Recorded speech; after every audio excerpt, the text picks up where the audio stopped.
Well, good morning. Welcome to our Bible study today. A couple things I want to talk about before we get started.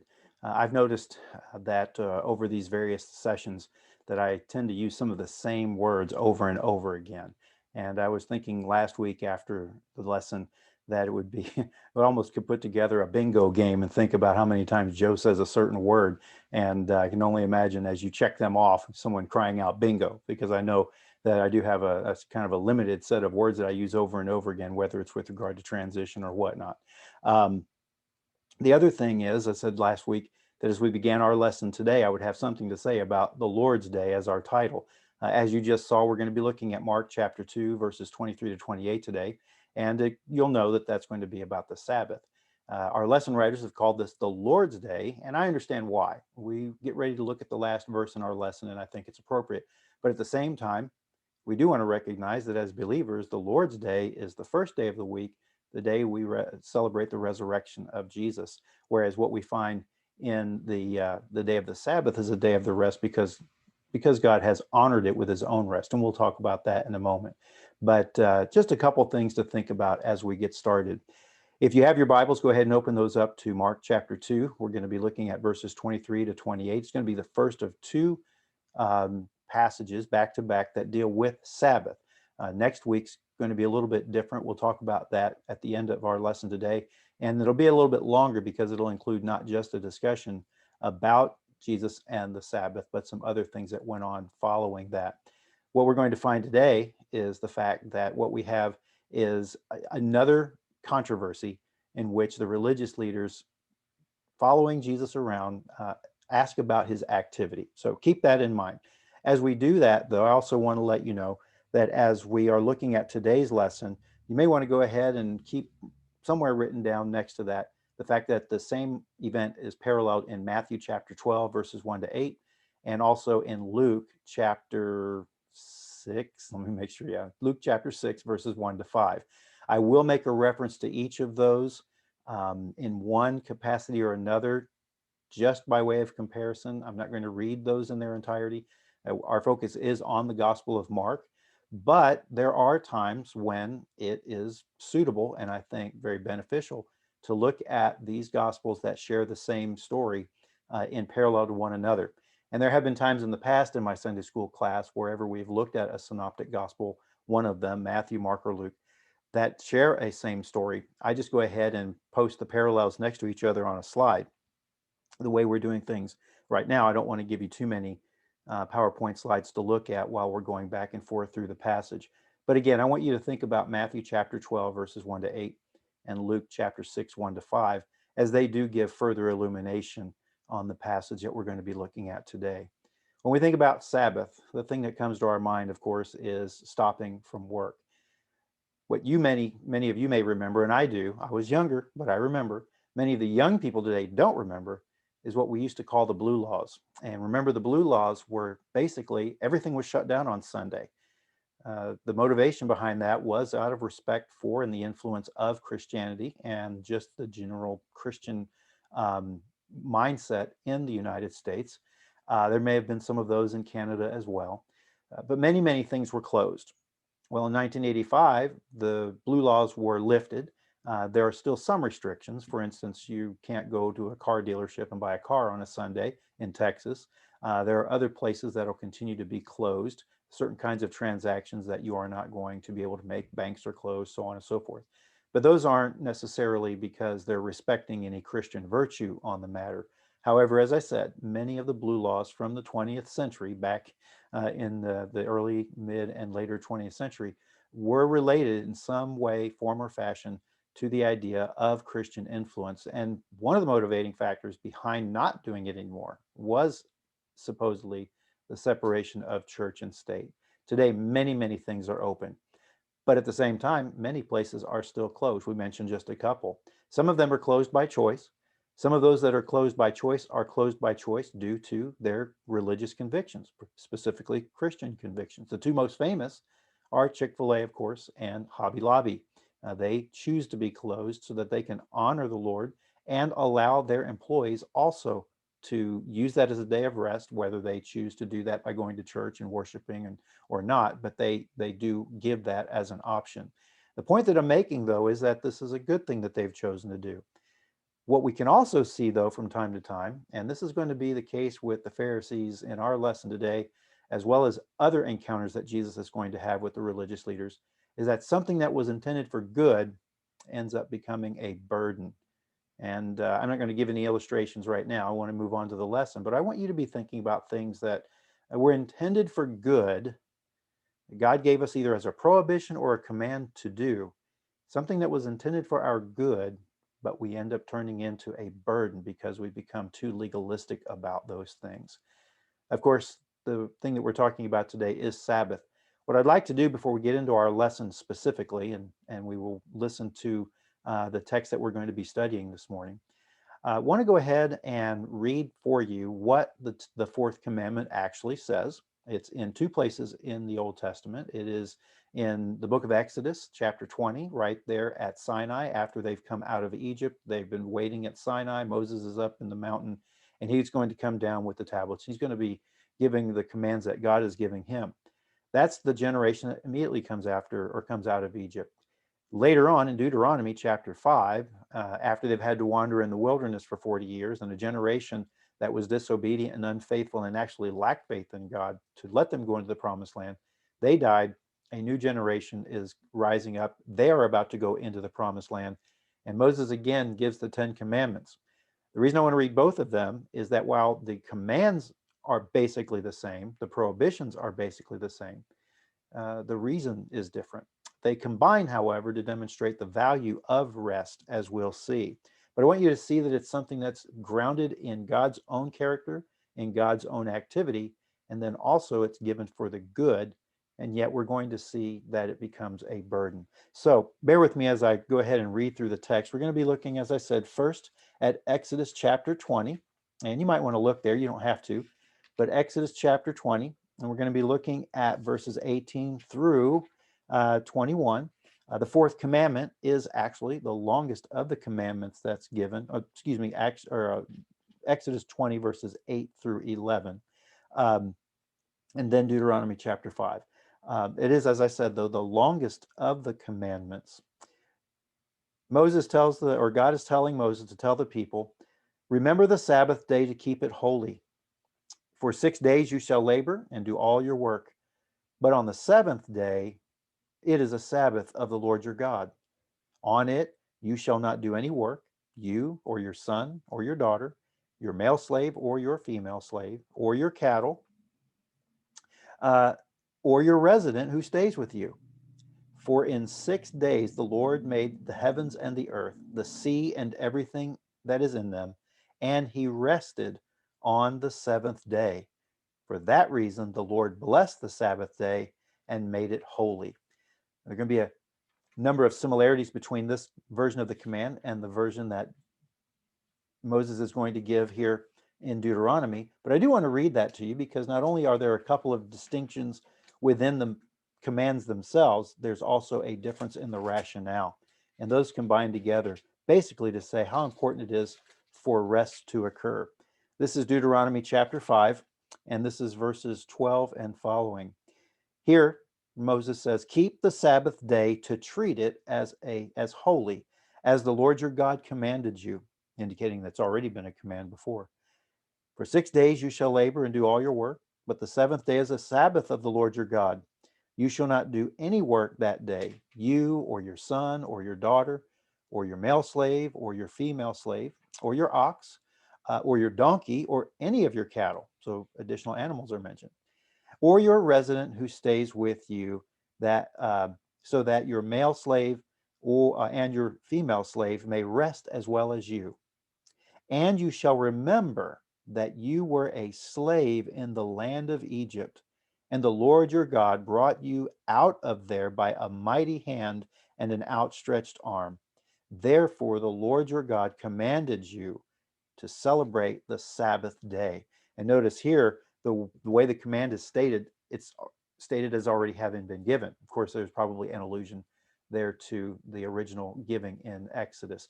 But notice here what is added to the injunction regarding Sabbath based on Jesus or God's own rest. You have here the reminder that they came out of Egypt.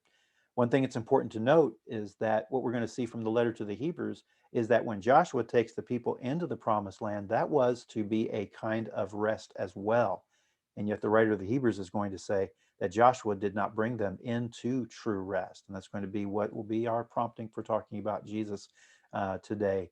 Well, before the commandment about resting on the Sabbath was given as a command in general, there was already a precursor to this, because you'll remember that in the escape from Egypt, they were without food and water, so they cried out to God, and God provided manna.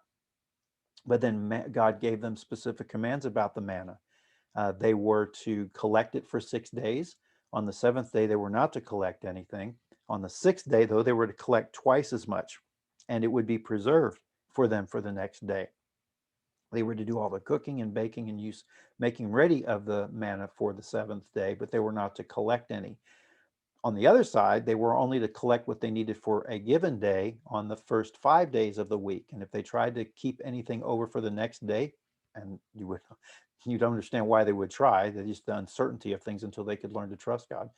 But if they tried to keep anything over for the next day, it would be rotten, except on the sixth day when they would collect double the portion, and it would be preserved for the next. But this is called a Sabbath. This is before the Sabbath as a command is given, but there is being precedent set that they are not going to work. Well, one of the things you're going to find as we work through the text is that throughout the Old Testament, there were times when they did not keep the Sabbath. There were times they broke the Sabbath, and that was part and parcel of the fact that they were breaking others of God's laws as well.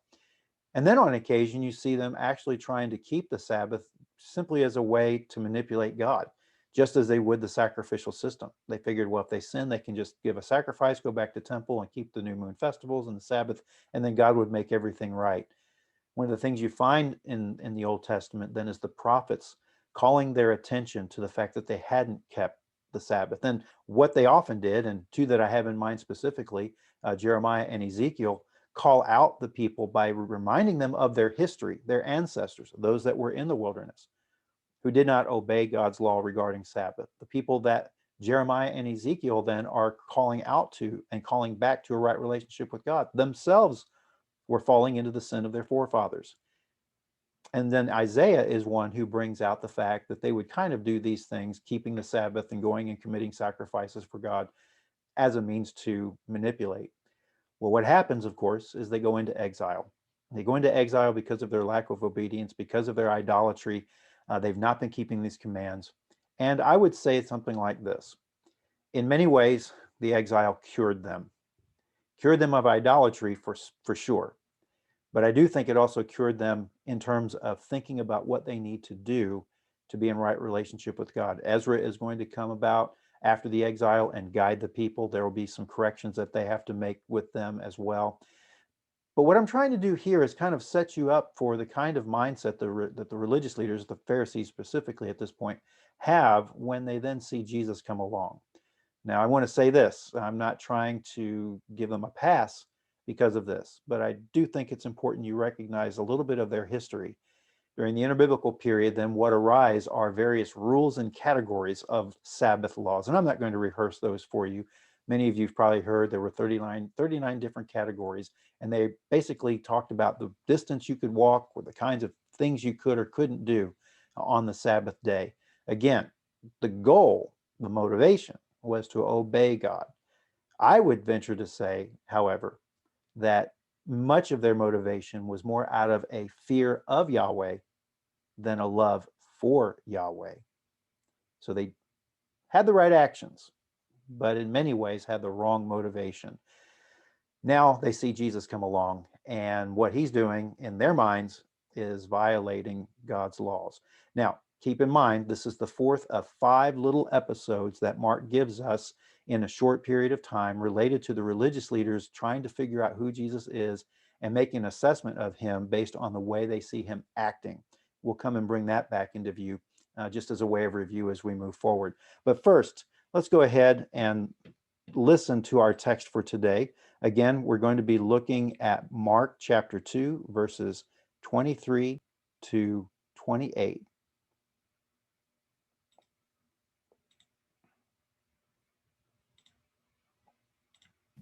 One Sabbath, Jesus was going through the grain fields, and as his disciples walked along, they began to pick some heads of grain. The Pharisees said to him, "Look, why are they doing what is unlawful on the Sabbath?" He answered, "Have you never read what David did when he and his companions were hungry and in need? In the days of Abiathar the high priest, he went into the house of God, and he ate the consecrated bread, which is lawful only for the priests to eat. And he also gave his companions some. Then he said to them, the Sabbath is made for man, not man for the Sabbath.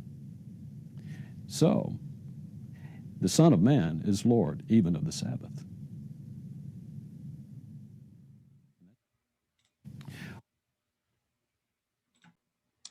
All right, I'm still trying to figure out switching between video and PowerPoint and so forth.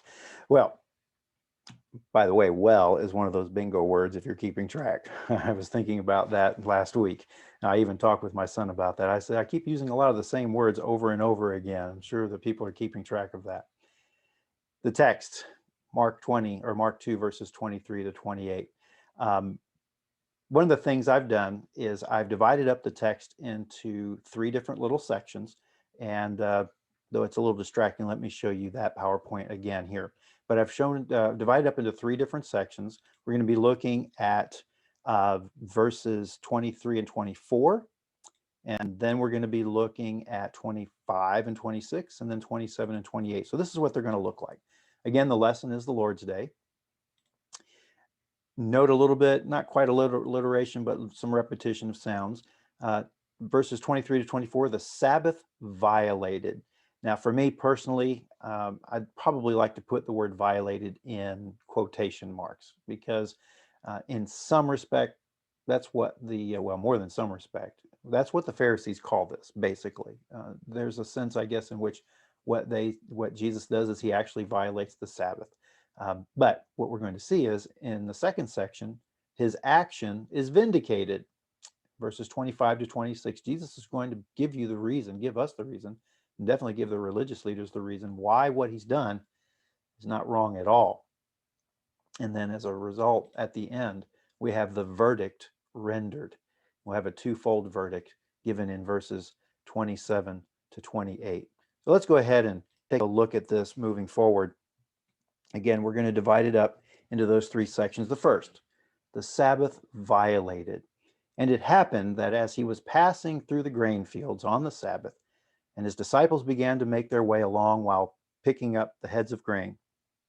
Now the Pharisees were saying to him, "Look, why are they doing what is unlawful or what is not lawful on the Sabbath?" Let's consider a couple things. First, as we said, this is going to be the first of two encounters between Jesus and the religious leaders regarding the Sabbath. This one is going to be one in which the Pharisees initiate this encounter, initiate this confrontation with Jesus. Next time, we're going to see that it's kind of a combination of the two, where the Pharisees are looking out to see if Jesus is going to break a law, but then also Jesus is going to do something to prompt them to consider what they understand to be the right and wrong thing to do on the Sabbath. But one thing is for sure here. This is one in which they are approaching Jesus. What's curious about this is the fact that, as we've seen in the past, the religious leaders aren't necessarily talking directly to Jesus. They've been thinking in their minds, certain thoughts. They've talked to the disciples on two occasions. And in this one, in the Gospel of Mark, they do talk directly to Jesus. Now we'll look at Luke, and at least I'll reference Luke in a moment. But they look at Jesus and say, why don't your disciples, why don't they, or why are they doing what is lawful on the Sabbath?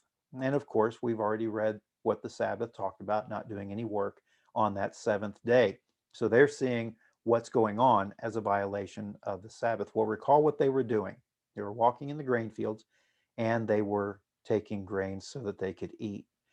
So the question is, what exactly is it that they're doing that's breaking the Sabbath? But I want to pick up on the idea that they're getting closer to talking to Jesus and making a specific accusation against Jesus. They look to Jesus and they say, why are they, meaning his disciples, doing what is unlawful on the Sabbath? Now, again, Take a look at Luke.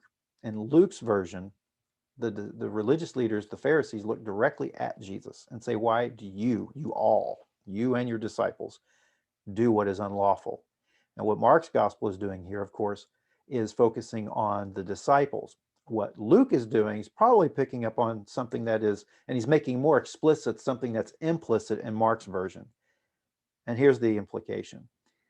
If Jesus' disciples are not doing, or they are doing something unlawful on the Sabbath, it is because it's a reflection on him as their leader, because they will follow his lead.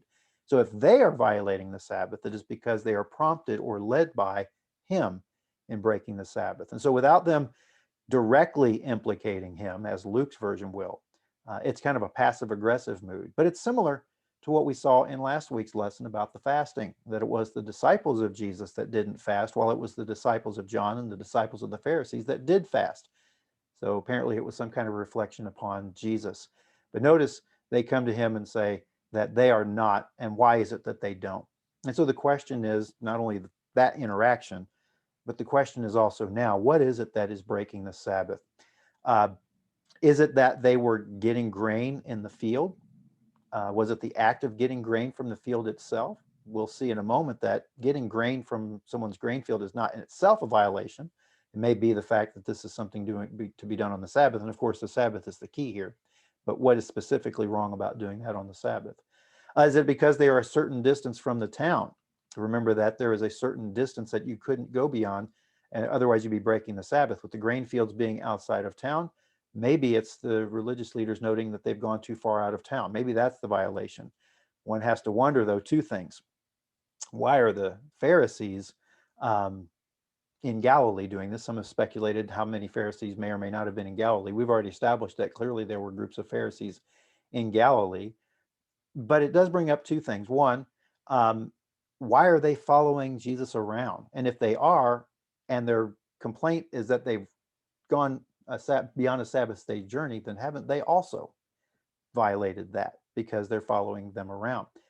Probably that's not the case. It probably all stems from the fact that this idea of of taking up the grain is itself a violation. Take a look at Luke then again in Luke chapter 1. The point that Luke makes is not only were they taking up the grain, but then they were also rubbing the grains so as to take the little coverings off of them, and then they were eating the kernels. And so in doing that, maybe that makes it more explicit from Mark's gospel into Luke's gospel that what was the violation was the work that was involved. We do know from the book of Deuteronomy, I believe it's the book of Deuteronomy, that it's not unlawful to actually pick grains from someone else's grain field. In fact, there were provisions to allow people to go through your crops and pick up things to help take care of them. So it wasn't totally wrong for them to do that. But clearly what the Pharisees are doing here is they're connecting what the action of the disciples and Jesus is with some violation of the law. And so it's very clear that they see something wrong. Based on the response that Jesus gives, however, and his defense of his actions and his disciples' actions, there's something tied with the actual gathering of the food itself. That's a violation. So let's take a look at that. So what we see in verses 25 to 26 then is the action vindicated. Here's Jesus' response. He said to them, "Have you not read what David did when he was in need, and he and his companions became hungry? How he entered the house of God in the time of Abiathar, the high priest, and ate the consecrated bread, which is not lawful for anyone to eat except the priests. And he also gave it to those who were with him."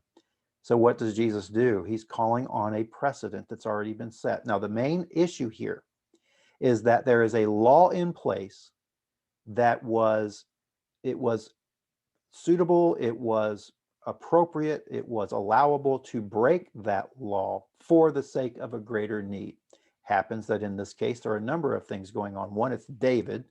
Now, David is not king yet in this episode. This is from 1 Samuel 21, verses 1 to 6. Samuel has been anointed king, but now he and his men are on the run from Saul. And so they end up in Nob, and they see the priest, and they're asking for food. And what happens is, at this point, it's Ahimelech, not Abiathar. We'll talk about the issue of historicity there in a moment. But what happens is they're asking for food, and Ahimelech says, look, we don't have any food. The only thing we have is the showbread. And it's very clear from the book of Leviticus that only the priests were allowed to have the showbread. Now, at that point, Ahimelech is not saying that to David. He's not quoting Leviticus, but he is indicating that this is something that they would have known, that the bread that was in the tabernacle at this point was really designated for the priests. But what the priest does is he offers it up to them. And what I would say for you to hear, and for what Jesus is going to be doing with this text, that this priest himself knew the greater need was their hunger being satisfied. And as a result, it was okay to, quote, break that law for the sake of that need. So it is David. And of course, we know that David goes on to become the beloved king of Israel. And if David is in a position where his need can be met, though it is a violation of the law, then Jesus himself can also, quote, violate the law in order to meet the needs of his disciples and him. Now, we'll talk about that in a second because we'll have that, the verdict rendered here in a moment. But I just want to pull that up. There is going to be a parallel then between David and Jesus with regard to authority. There's also, of course, the parallel between the need for food and a law that is in place. Now, in David's issue, it's not a matter of the Sabbath, but it is a matter of a law, a restriction. And what we see there is the priest Ahimelech allowing the David and his companions to have the food, even though it was basically wrong to do that. Jesus' point here is that yes, there's a law in place, but we have something greater going on, and that is someone in need. Now, what you see taking place in the text with David is, as I said, the priest actually recognizes the greater need and allows for this, and he doesn't have any problem with that. The point that Jesus is now making with regard to that is even the priests in that day knew there was a kind of a pecking order. Yes, the law was in place, but there were times when it was okay to break that law.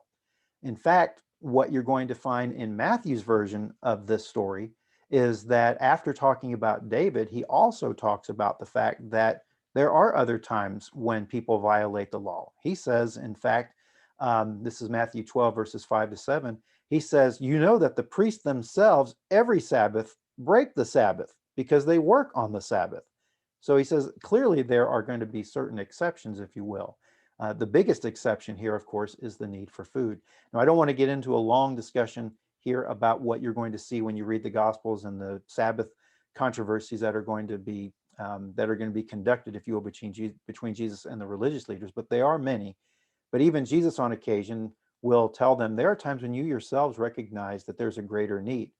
In Matthew's Gospel, there, and then later, if you have looked in other places in Mark and later in the Gospel of Luke, Jesus will actually tell them there are times when you know it's appropriate to do the good thing and the right thing, even if it's on a Sabbath. And one of those things is going to come up next week. So we'll talk more about that in detail next time. But the point that Jesus is making here is there is a greater need involved.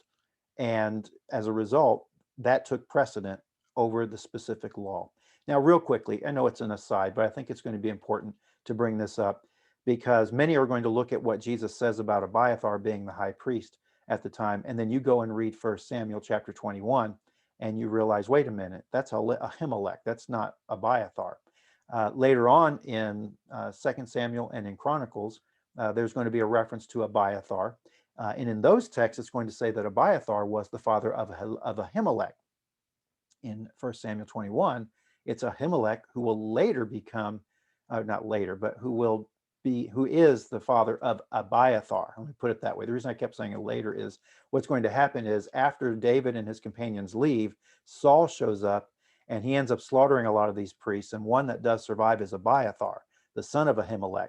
And as a result, Ahimelech, who survives and is the main character for the next couple of chapters, gives rise to the fact that it's appropriate, it's certainly suitable to refer to that time as the time of Abiathar. And in fact, Abiathar was alive and he does become high priest, but it's after Ahimelech.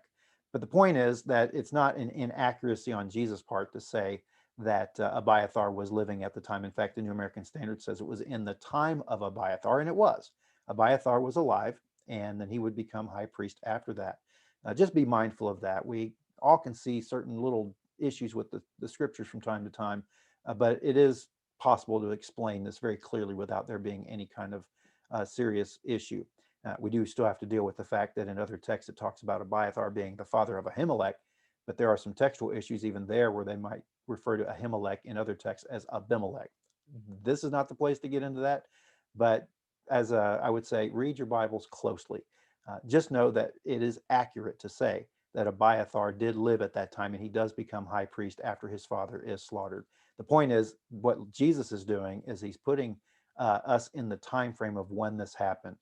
This happened during a time when David was running from Saul, and it was appropriate for him to eat, even though the food was designated for someone else. Well, what goes on? What we find then taking place is Jesus sets up this analogy. There is a law, but it's okay to, quote, break it for the sake of a greater need. And that's what takes place here. What's also interesting is that while it's not a Sabbath law that's in place, the need that is in place in both places is food and the need to be fed. Now, in David's case, of course, they were probably going hungry and being stressed from running. They needed to have food. In the disciples' case, in Jesus' case, is it possible they could have gone another day without eating? Sure. Maybe. We don't know exactly how long it's been. This text doesn't tell us exactly how long after the previous event occurred that this occurred. Every indication is it was soon after, but it was on a Sabbath. Who knows? We don't know the exact circumstances, whether or not they could have gone without food. The other thing you might say is, well, it's grain. How filling is that going to be? That's beside the point. That might be something that Jesus could have brought up to the religious leaders, but they don't. He doesn't. And the religious leaders are, at this point, focused on the act itself. And that brings me back to what I was saying at the beginning. Keep in mind the background of the Pharisees, focusing on doing everything right to the letter of the law. And what Jesus just gave them was an example where the letter of the law could be broken. Now what he's going to do is going to give his rationale or give his own verdict as to why it's appropriate that he can do this.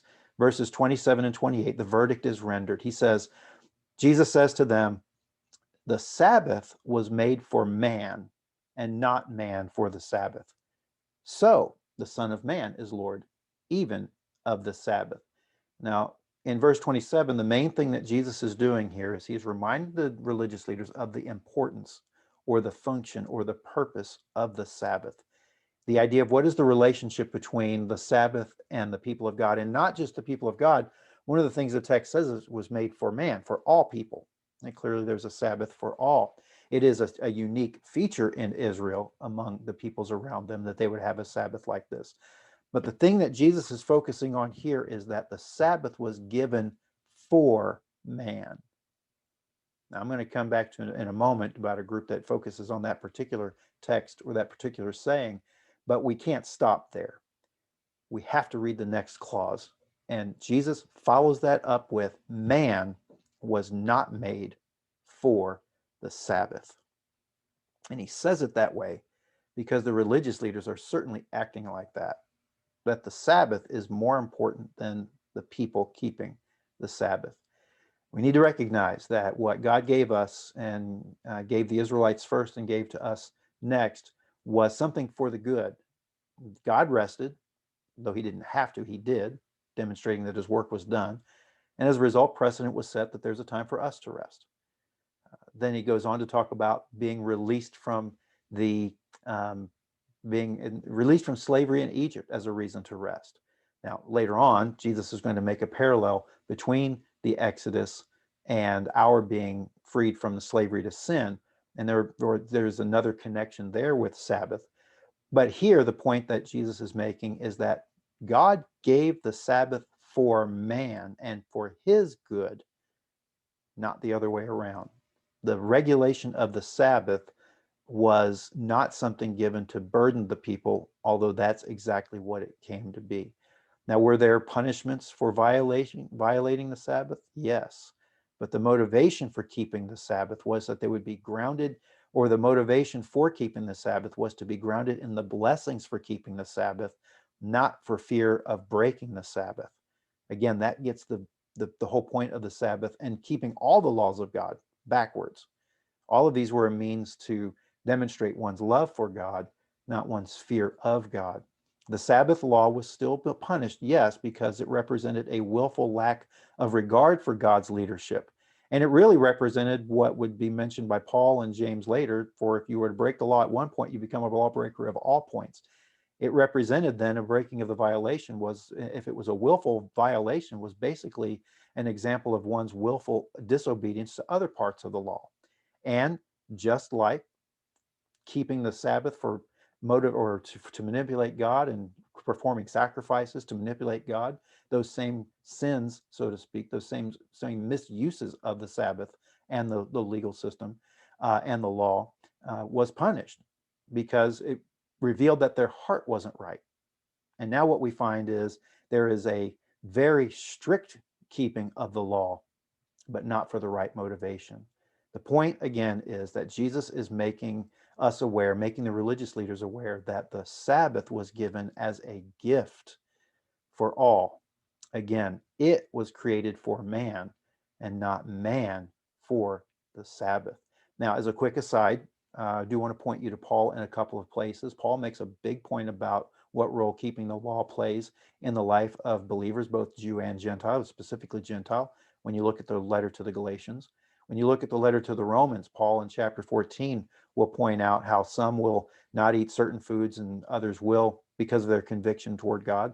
Some people keep a particular day holy, assuming he's talking about the Sabbath there. Others think of every day equally holy. And he says, you let people live according to their conviction. Later on in Colossians, Paul will point out the fact that the law itself and various aspects of the law, like the keeping of the Sabbath, was a shadow of what was to come. Of course, the reality is Jesus. And then we do see in the letter to the Hebrews later is the fact that the author there will point out that even the law about the Sabbath was incomplete during the time of Joshua because Joshua himself couldn't bring them into rest. But now there is a true Sabbath rest that has come in Jesus. And I want to touch on that at the end. But this is not the only place that's going to be an issue for Sabbath keeping in the New Testament. The apostles are going to have to deal with this in the churches as well as they struggle with what it means to be a believer and what role does the law play.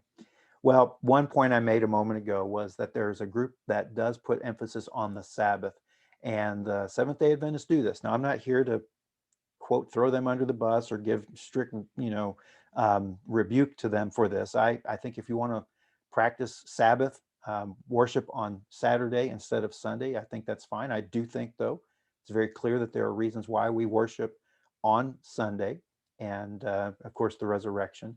But there are those who, like the Seventh-day Adventists, go so far as to indicate that it's the only appropriate day. And one particular SDA or Southern Seventh-day Adventist is who teaches on TV a lot, and I'm not going to name his name, but he is very quick and is very repetitive in his statement that when he's quoting Jesus at this point, he says the Sabbath was made for man, and he stops there. And his point is that's how important it is to keep the Sabbath. The Sabbath was made for man. Now, his main argument there is saying that because it was made for man, it was made for all people and not just for Jews. He's giving rationale for why Christians should keep the Sabbath as well. But in doing so, it's taken completely out of context this whole scenario that we're reading.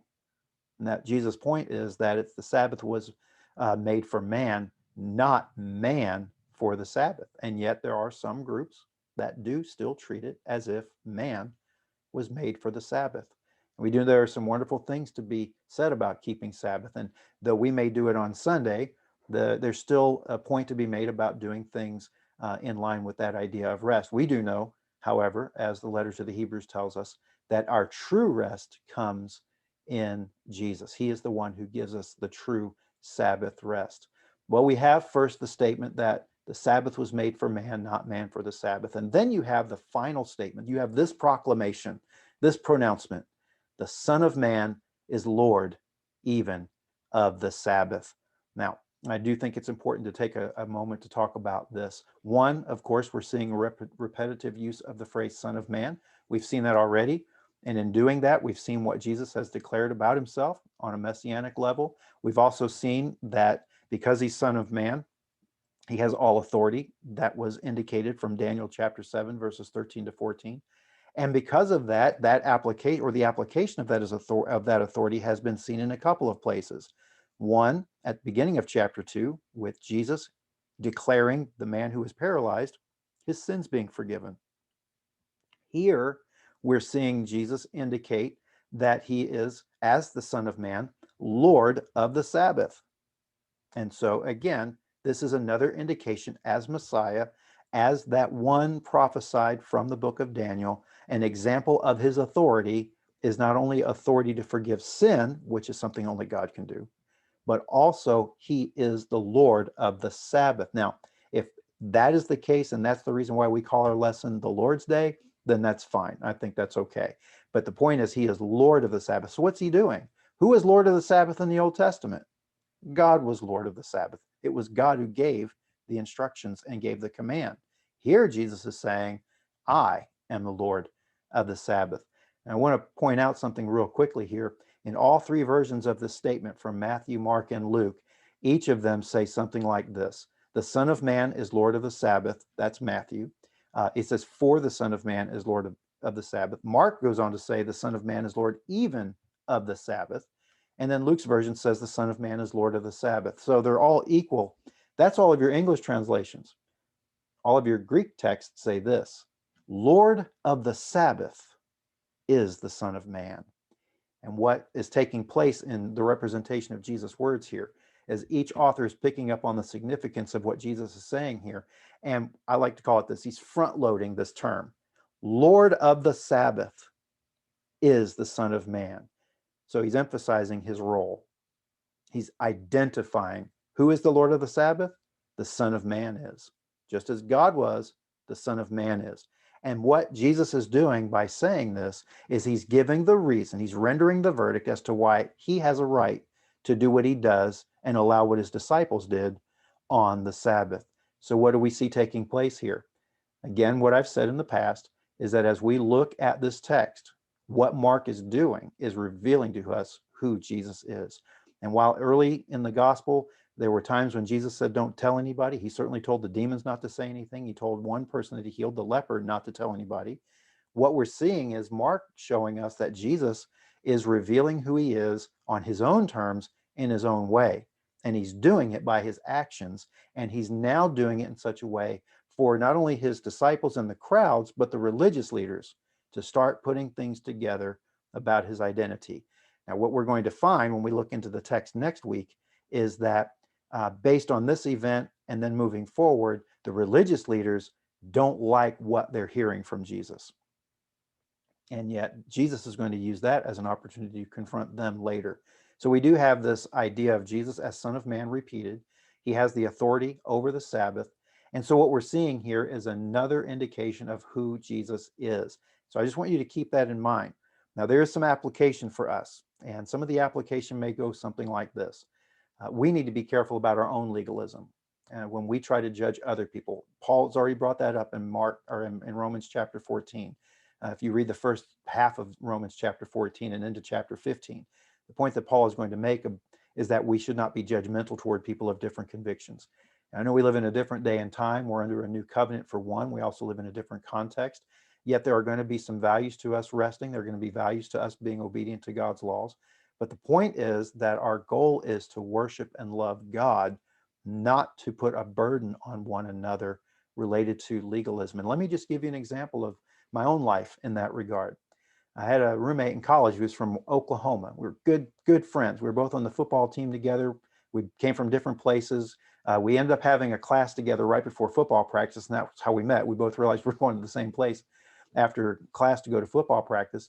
Well, we became roommates. And I remember one time, now I'm about to indict myself here.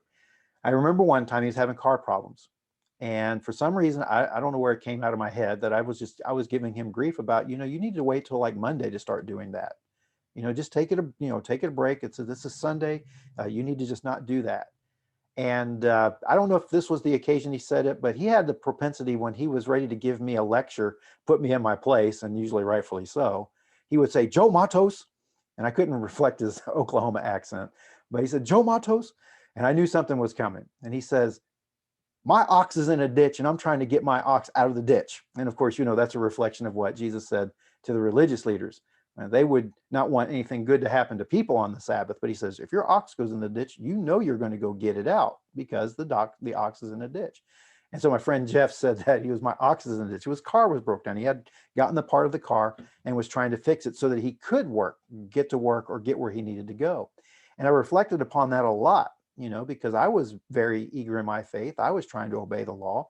I don't think that I was trying to be legalist to the point where I was being fearful of God for not obeying the law, but I can see where that might be part of the motivation. I was just trying to live out God's word, right? Just like the Pharisees. But I was reminded that there are going to be times when we need to take care of things. And that was an occasion for my roommate, Jeff. Well, I do think that we need to think about that as we move forward. Uh, Two things. One, this is a revelation about who Jesus is. It's revealing again that he is Lord. The other thing is, on a very, very positive note, that's positive, definitely, because we're getting to see who Jesus is. But on another note, what we're going to see throughout the rest of the New Testament, and specifically in the letter to the Hebrews, is that now Jesus is our rest. He's Lord of the Sabbath. It is in him that we rest. It's because of the work that he's done on the cross that he is our rest. He can bring us into that perfect rest. Go back and read Hebrews chapter 4. Read back to Romans 14 regarding our own attitude toward people of different convictions. I mean, it may be very tempting on our part to be critical of someone who has to work on a Sunday. Some of us have to work on a Sunday. Pastor works on a Sunday. Staff members work on a Sunday. Think about that. It may be that you have a different day off, and as a result, you can use that as your Sabbath. But the most important thing to think about is what role these commandments play in our lives, and that is to draw us to an understanding of who God is and what his nature is, and to draw us into relationship with him and to know the good that he has for us as a result. But know ultimately in Jesus, we have that rest. We're going to stop there. We're going to have a word of prayer, but I just want to encourage you again, as you read through the Gospel of Mark, note what it is that Mark is revealing to us about Jesus. And I know that we're going to be stopping at the end of February with the end of chapter 3, but I want to encourage you to keep reading forward into the Gospel of Mark. I want you also to keep thinking about what it is that Jesus is revealing about himself and even the disciples, because we're going to find the disciples themselves are going to be wondering about who this is as they encounter him and what he does. Well, let's conclude there. We'll have a word of prayer, and then we'll have a quick word about what we're going to be studying next week.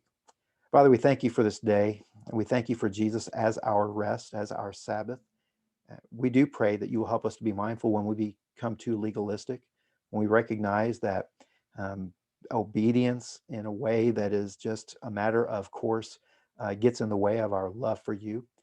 Yes, we know that to love you is to obey your commandments, and to obey your commandments is a demonstration of our love for you and for Jesus, as he himself said. Lord, if those laws and those activities get in the way of our understanding who you are, then I recognize that it is wrong on our part. Help us to keep in focus what the commands mean, um, what your precepts mean, what your regulations mean for us, and the good that they are for us. Lord, help us to um, not be judgmental of others around us who don't seem to be living out the Christian faith exactly as we think they should. We might be right in some of the things they do, but we need to be careful not to be judgmental toward them. I do pray, Father, that you will help us daily to evaluate what our motives are and why we're doing what we're doing. Are we doing things out of love for you or out of fear of you? Lord, I pray that you will check the Pharisee in all of us, that we would truly see what Jesus' purpose was in coming, what the purpose of your instructions for us are. And then to live, Father, in light of our love for you and our gratitude for what you have done. Continue to fill us with your Spirit to live out the fruit of the Spirit in our lives daily. And even now, we pray that you help us to prepare our hearts for worship, to honor you and bless you and glorify you in all things. We pray all this in Jesus' name. Amen.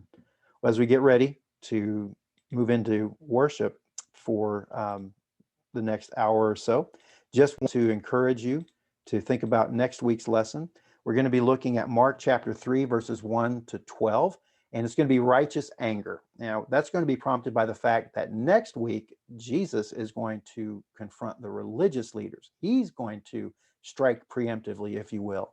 We've seen up to this point where the religious leaders have been slowly but surely encroaching toward Jesus to try and question him about things. And this is so far the closest they've gotten in the Gospel of Mark, where they've asked Jesus about his disciples, when we know for sure that they're actually trying to indict him. Here in this text, he's going to be confronting them about the Sabbath. And it'll be very enlightening for us to see. And of course, his own anger will come out because he'll recognize their motive. As we get ready to go in the coming week, I just pray that you will be blessed and that you will be well.